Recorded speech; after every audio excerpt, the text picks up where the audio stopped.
Bismillahirrahmanirrahim. Assalamualaikum warahmatullahi wabarakatuh. Perkenalkan, nama saya Dona Juniarti dengan NIM C1C019-139 dari kelas R009 Program Studi Akuntansi dari Fakultas Ekonomi dan Bisnis Universitas Jambi.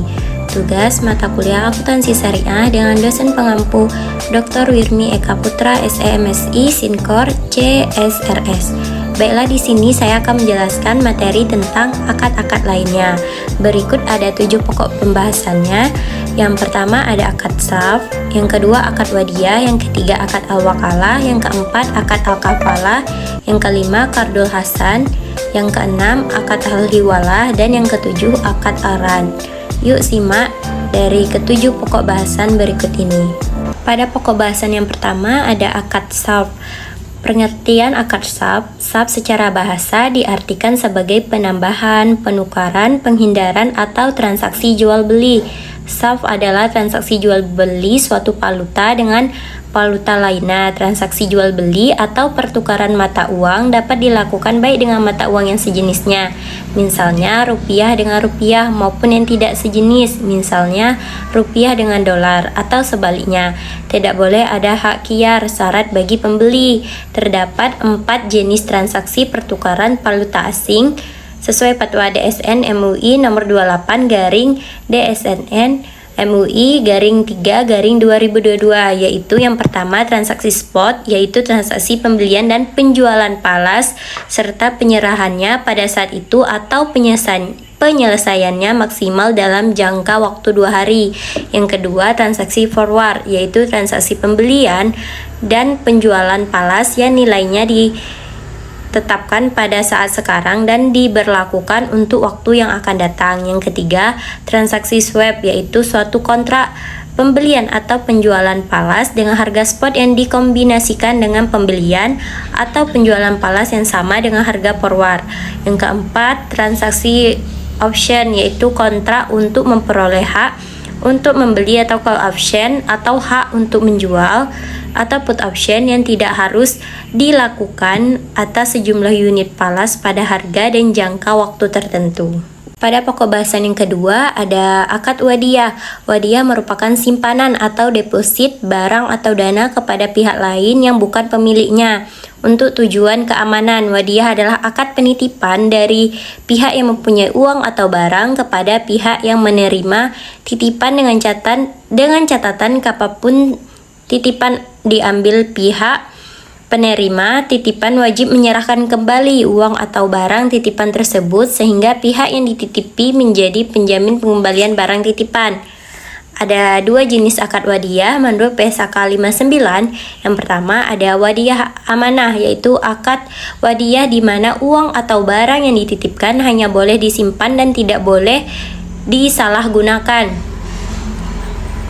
Dan tidak boleh didaya gunakan. Yang kedua, wadiyah yadamanah, yaitu akad wadiyah di mana penerima titipan dapat memanfaatkan barang titipan tersebut dengan seizin pemiliknya dan menjamin untuk mengembalikan titipan tersebut secara utuh setiap saat si pemilik menghendakinya. Selanjutnya, pada pokok bahasan yang ketiga ada akad al-wakalah.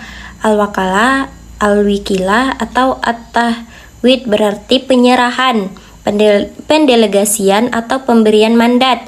Menurut Sabit tahun 2008, akad wakalah adalah akad pelimpahan kekuasaan oleh satu pihak kepada pihak lain dalam hal-hal yang boleh diwakilkan. Sebabnya adalah tidak semua hal dapat diwakilkan. Contohnya sholat, puasa, bersuci, kinas, talak, dan lain sebagainya.